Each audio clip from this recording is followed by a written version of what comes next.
We are poets. And that lifestyle choice may have destroyed our credit, yes. It may have even destroyed a few relationships, oh God, yes. It may have even destroyed our backs from sleeping on couches between times we could afford a place of our own and times we couldn't, but the soul, the beauty. A poet lives for that connection between them and a touched audience member to raise their hand to their chest and whisper, God damn, I get it.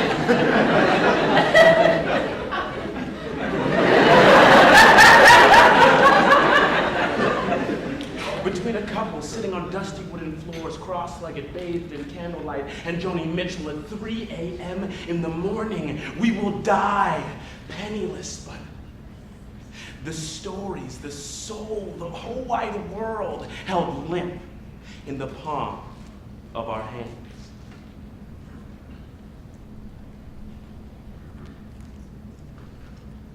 Poetry, and for that matter, poetry programs should be about violating expectations and conventions. And there is nothing conventional about one of the most profound and prolific poets of our generation, Eric Ott, also known as Big Papa E. He is a white spoken word poet, but his art seems to cross culture, violate expectation, and above all, remind us that we must speak our mind at all costs. It is with this tribute program that I will contend that we must persevere to find that common link that connects us all. So, with the following poems, 13 metaphors why we should have never dated, Ode to Dwarf Planet 134340, Krakatoa, mission statement, allow me to connect with you. You are the jagged, rusty tip of a nail sticking out of a polished wooden banister, and I'm a 12-year-old boy sliding down that banister in baby blue felt pajamas. You are a computer hard drive grinding to a complete halt, and I'm the last 200 pages of a great American literature piece written in a metamorphosis that were never, ever, ever saved. No. You are Gollum and I'm Frodo's ring finger. You are the dog that ate the cat that bit the flea that bit me and gave me the bubonic plague. You're Michael Jackson, and I'm not gonna go there.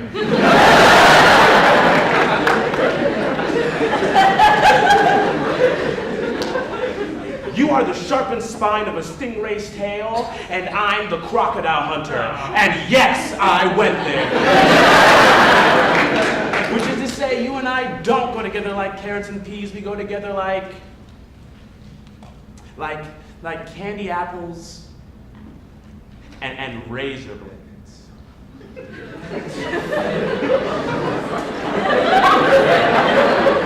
And I know this, and I'm aware of this, but staring at my ceiling at 3 a.m. in the morning, I can't help but think of you. There are few things in this world that are strictly black and white. I'm talking about principles that are impossible to deny. Of now, I will list 5. 1, the sun will rise and the sun will set. 2, all that are born will one day eventually die. 3, Van Halen with David Lee Roth was infinitely superior than Van Hagar. 4, crunchy peanut butter is not only irrefutable proof of God's existence, it's proof she loves us all.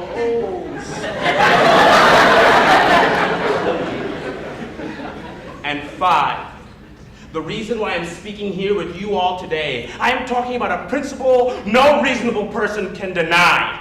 5, Pluto is a fucking planet!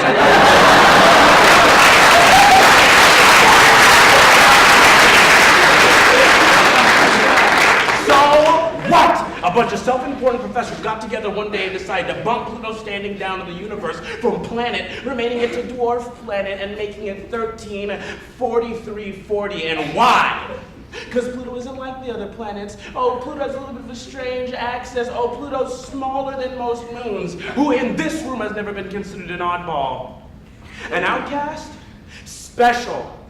Let he that has never been considered a dweeb cast the first meteorite. Pluto was like a chubby goth girl standing at the edge of the solar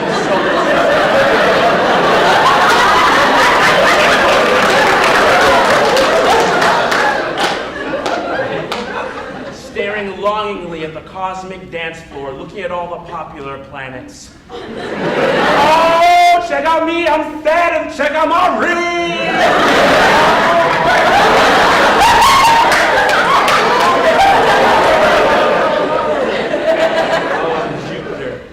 So deep, look at my third eye. Without chubby goth girls, gay high school boys would never have a bosom to cry upon. I would never have a bosom to cry upon.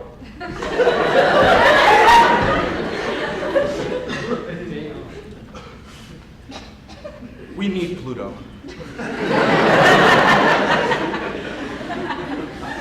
As a symbol for no matter how small you are, how separated from mainstream society you are, how abnormal, how weird you are, that you too can be worth looking up to, and you too can be a planet. Open letter to the straight, white, middle-class American male, slam poetry performer who's complained with a straight face that he, in fact, is the most oppressed person on the scene because he isn't allowed to, quote, pull the race card. Subtitle, 20 Reasons Why Y'all Should Just Shut the Hell Up. You can walk into any convenience store across America and find flesh-colored bandages that, well, how do you say, actually match your flesh color. You can be stopped by any law enforcement agency across America and be reasonably sure your race had nothing to do with it.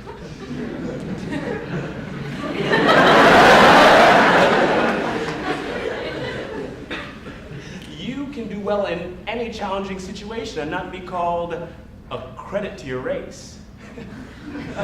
You will never hear anything prefaced with something like, as a straight, white, middle-class American male, how do you feel about?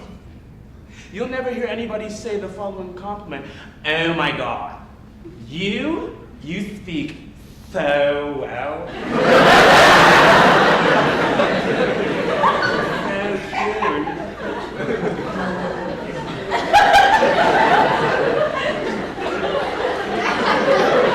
You'll never have anybody say they have friends like look like you in order to gain your approval. You'll never have anybody try to gain your approval by saying, oh my God.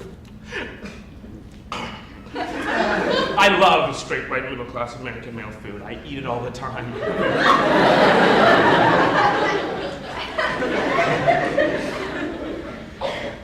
If you refuse to accept your privilege and how that privilege has gotten you further in this nation, you're not only a part of the problem, my friend, you are the problem.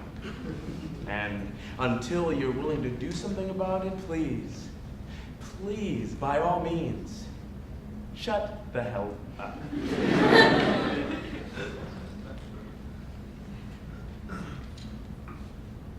My father was a skilled barbecue technician, and every Central Californian summer he would lay his hands on meat and conduct grand operas of seared flesh and glowing charcoal briquettes. His backyard orchestra pit was nicknamed Krakatoa. A mammoth barbecue, not store-bought, but hand-built, brick by concrete brick, and it was our fiery altar to the gods of summer we worshipped weekly.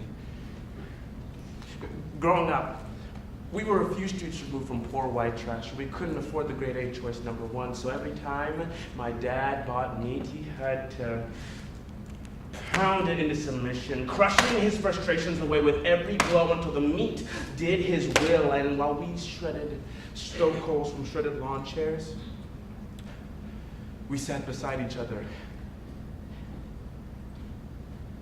and didn't say a word.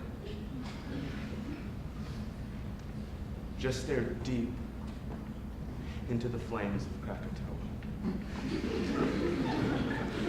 Him finishing off a silver bullet of Coors, me knocking back a brown bottle of IBC. And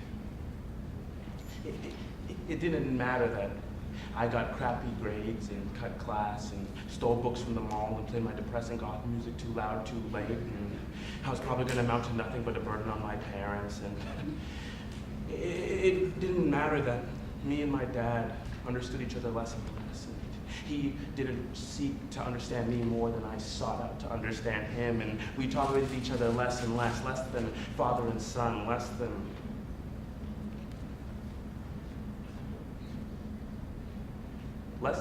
flesh.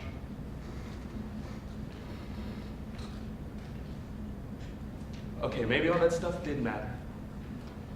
But at those moments by the grill, all we had to do was make sure that each stayed had just enough so you could barbecue sauce. That the coals were distributed evenly so that not one steak burned. Just me and my dad.